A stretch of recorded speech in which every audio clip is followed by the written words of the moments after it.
Anne prie. Elle répand devant Dieu l'amertume de son cœur. Et Élie observe ses lèvres et donne en quelques mots la mesure de son inertie, de son aveuglement, de son sens obtus des réalités spirituelles. Elle a trop bu, cette femme, dit-il.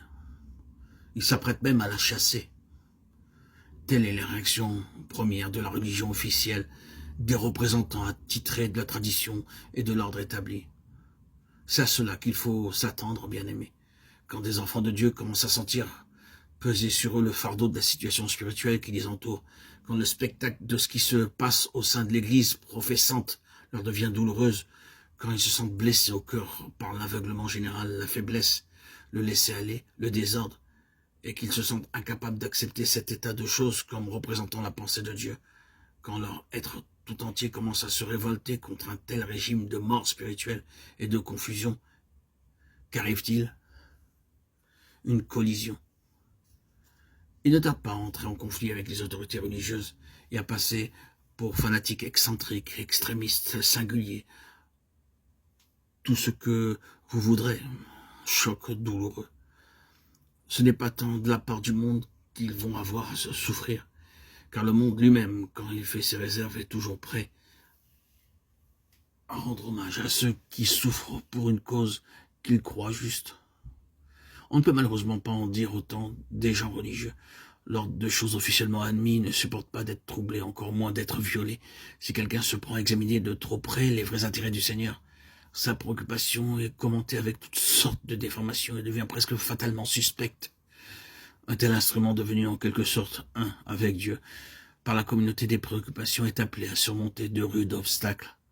Ce douloureux labeur intérieur, ce travail d'enfantement moral et spirituel dans une âme assoiffée d'absolu ne rencontrera en général que l'indifférence et le mépris.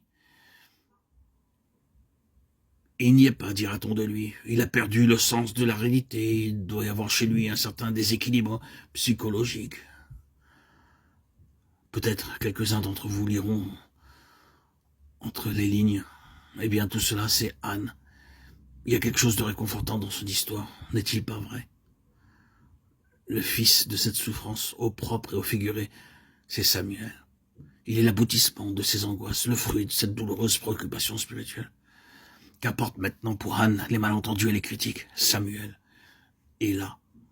Et c'est lui qui va faire le pont, en quelque sorte, entre la situation telle qu'elle est et la situation telle que Dieu la désire. Samuel, c'est l'homme qui va, de la part de Dieu, assurer la liaison entre un triste état de choses et un état de choses meilleur. Il marque la transition entre deux régimes. Le livre de Samuel est un livre de transition, et c'est Samuel qui est le lien. Or, que représente Samuel au point de vue des principes spirituels? Si nous pouvons répondre à ces questions, nous saurons comment la transition s'est faite, et nous pourrons toucher du doigt ce dont Dieu a besoin pour faire passer son peuple d'une époque sombre à une époque glorieuse.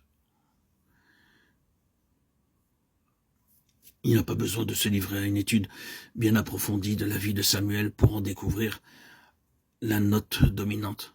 Ce que Samuel représente, c'est la place qui appartient à la prière, la puissance de la prière à une époque de transition. Si vous voulez, vous pouvez dire de Samuel que sa vie n'est que prière.